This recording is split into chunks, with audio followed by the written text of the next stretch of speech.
Over 2/3 of residents in Glasgow, Stirling and Perth want protected space for cycling according to the Bike Life report. Bike Life is the UK's most comprehensive study of cycling in cities, cycle infrastructure provision, travel habits and their impact and attitudes towards cycling. It is the first time that the Bike Life report has been carried out in each city. Bike Life is a report that tells us what people think about cycling in Glasgow. It's based on an independent survey conducted by ICM, which talked to 1,100 ordinary people from all walks of life across the city. What the report tells us is that people have an appetite to cycle. They would like to use bicycles more often, not necessarily to own one, but to be able to use one for short trips. What people would like would be to feel safe when they're doing that, and in order to feel safe they would like to have cycle lanes that are separate from moving traffic when they get into the city centre. So here at the Bike Life launch, we are launching this report that we've done in conjunction with Sustrans, looking at how people who live in Glasgow feel about cycling, what they'd like to see more of, and what barriers there are to them taking up cycling if they haven't done it already. Inspired by the Copenhagen bicycle account, Bike Life is an assessment of city cycling development, including infrastructure, travel behaviour, satisfaction and the impact of cycling and new initiatives. Bike Life has now expanded to Scotland. Well, the idea for this report comes from Copenhagen, the capital of Denmark.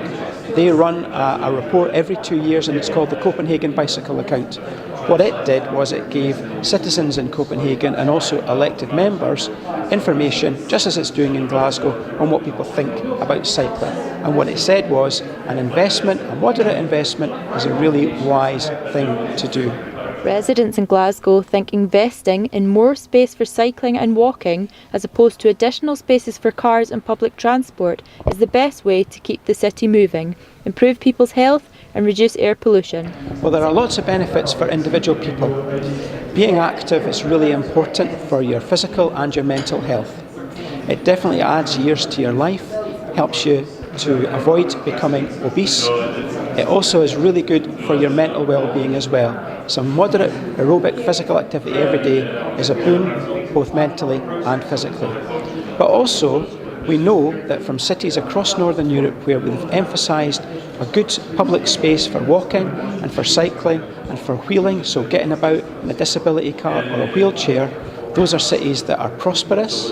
People want to be in those city centres, they want to spend time and they will enjoy the day so much more than having to contest the public space with moving cars. Prioritising cycling is a really important part of our strategy to make sure that Glasgow moves more easily. We know that we need to improve our air quality, we need to reduce congestion and we need to ensure that people have a healthy, cheap way of travelling around the city. So it's really important that we keep prioritising cycling as part of our overall transport strategy. There has been a lot of action in Glasgow already in introducing new ways to improve the travelling around the city.